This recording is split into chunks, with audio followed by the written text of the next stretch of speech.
Hi, everyone. Welcome back to my channel. Today, I'm going to be doing the Synastry chart between Eva Mendes and Ryan Gosling.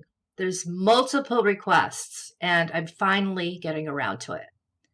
They have a very private life, and you don't see a lot of what's going on in the media with these two. So I'm going to tell you what I found. His Amor and Apollo conjuncts her Venus.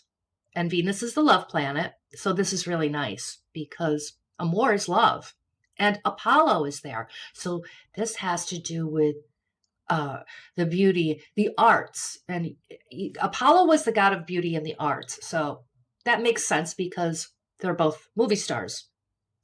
His Valentine and Neptune and Mars and Ada conjuncts her North Node at 1 degree.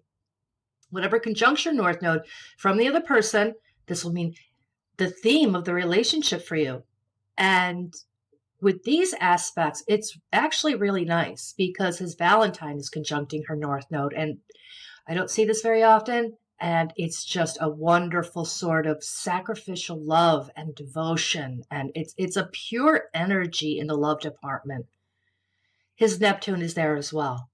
So here we have fantasy, illusions, and dreaminess. And since Neptune is not conjuncting any negative asteroid in this mix, I'm going to go with the positive energy of Neptune. Now, Mars and Ada is there as well. And Ada has to do with till death do us part. This is a wonderful asteroid as well. And as Mars is conjuncting her North Node, so he brings her a lot of, he supports her drive, her ambitions, and he gives a power to this relationship as well. Now, her Hell conjuncts his Boda at 0 degrees. That asteroid Hell, it doesn't have to do with, hell and darkness and the negative connotation. In this case, it has to do with things that are hidden, things that are covered up. Now, in a crime chart, for instance, Hell could take on the darkness quality, but in this Synastry chart, it doesn't because of the other aspects involved. So Boda has to do with marriage. Now, her Hell conjuncting his Boda, this is a private relationship. She doesn't want it out in the open, and they keep everything under wraps on the down low. And his Hell conjuncts her Sun at 0 degrees. Again, he wants to hide her from the public. They want to keep everything private and separate from the media and their work. Now, his Moon is in Capricorn, and that's where the privacy in his life comes into play. He wants the emotional privacy. His Uranus and Union conjuncts her Boda. Uranus conjuncting her Boda. This, to me, it signifies that maybe they got married quite suddenly and they didn't want anybody to know about it, like I just explained. And Union has to do with marriage. So we have Uranus and Union conjuncting her Boda, and this is like all of a sudden out of the blue. We're getting married, but don't tell anyone. Her Sirius and Eros conjuncts his South Node. This is really nice as well, because whatever conjuncts your South Node from the other person, those energies will come into play. And the South Node person, which is him, he'll be very accepting of these energies. It's very comfortable to him. And her Sirius, this has to do with, it's a love asteroid, an unconditional sort of love that you have for family. And Eros is there as well. So this love and eroticism mixed into this relationship. His Venus trines her Sirius. His love planet makes a trine to the Sirius asteroid that I just explained. So far, this is really nice. His Mercury conjuncts her angel. So he told her, you're like an angel, like heaven sent, best friends. And he thinks that about her, and I'm sure he told her that she was an angel, heaven sent.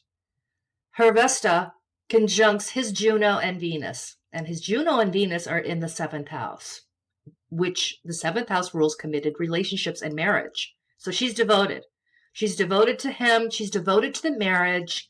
and she's devoted to him love-wise, because Venus is a love planet. Now, his Jupiter conjuncts her Valentine. Again, this is wonderful. Jupiter is the largest planet in the solar system, and it magnifies whatever it touches.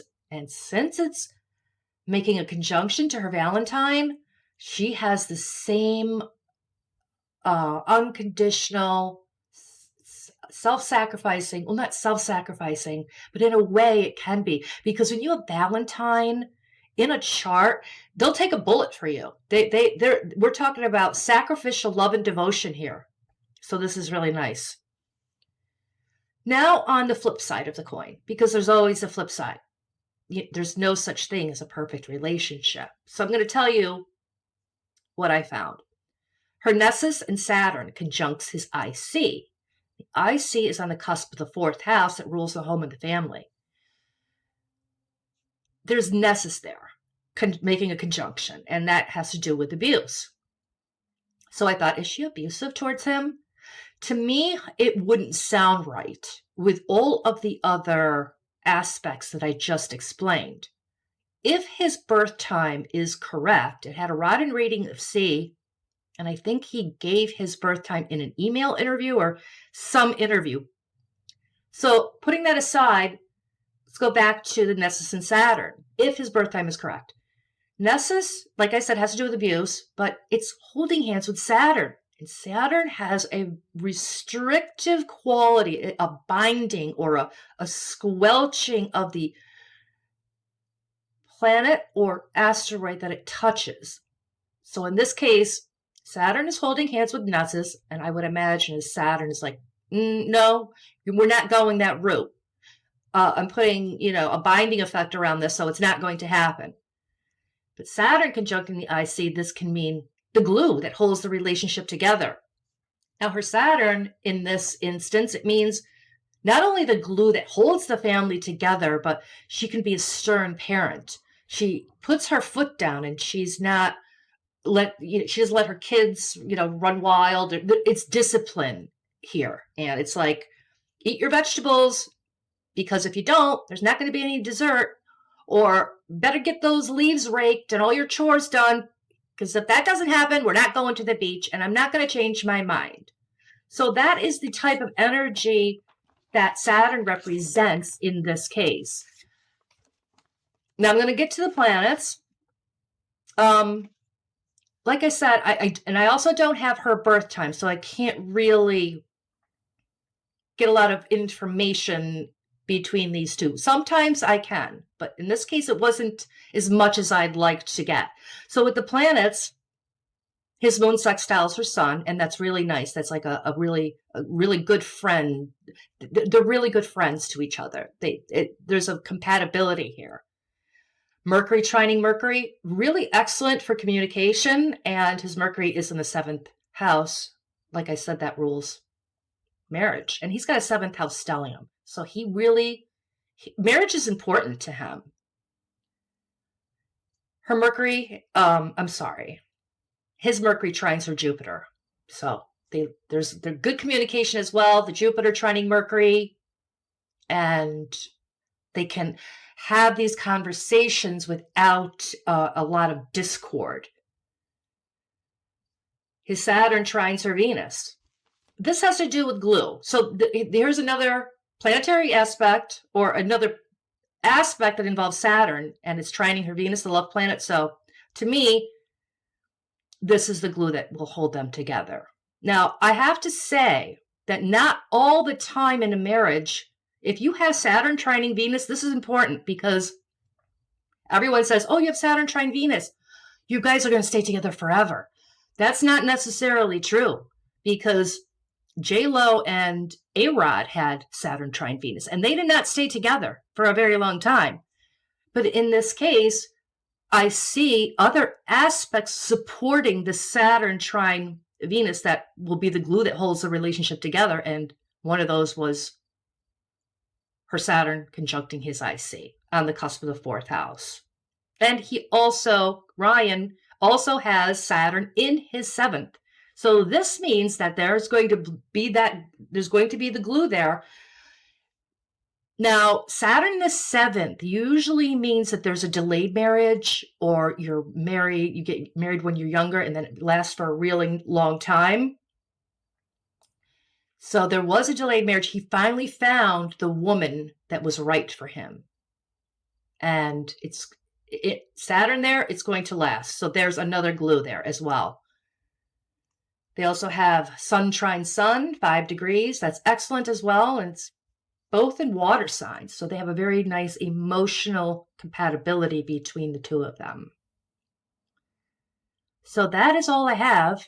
I wish I had her birth time to get more information, but like I said, I think it's pretty good, and I hope you enjoyed it, and I'm going to be back shortly with other Synastry charts. So hit the subscribe button to stay in the loop. Have a nice day.